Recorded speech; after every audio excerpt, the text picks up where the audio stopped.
From the first European colonists to the Burmese python, Florida has had no shortage of invasive species that have altered Florida's natural ecosystem. However, a new invasive species threatens to completely destroy Florida's ecosystem as we know it. Politicians.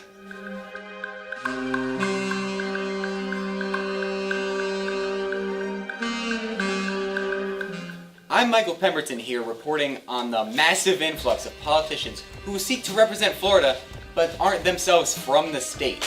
As natives know, Florida is the Australia of the United States. Founded by prisoners and brimming with skin cancer, it takes an elite type of person to live in such a place, let alone represent it.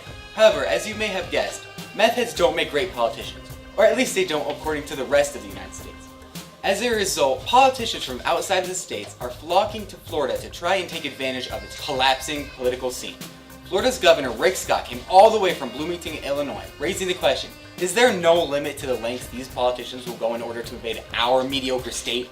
The arrival of this invasive species has affected Florida in more than one way, all arguably for the worse.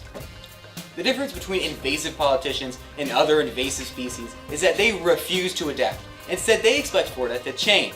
With the colonists came the vital Florida man, the Burmese python, a finely smoked snake jerky recipe beloved by all. These politicians, with their credentials and experience, has driven perfectly reasonable native politicians like Melissa Howard, who faked a degree, and Benito Rodriguez Aguirre, who claims to have met aliens, both of which any Floridians knows is completely true, are now being shunned by America and the internet, who are acting like nothing more than a bunch of bullies. While Floridian politicians cover pressing issues like cursing in the media, invasive politicians cover mundane topics like gun control, a topic many Floridians hate, since we all know guns are a key part of Floridian culture.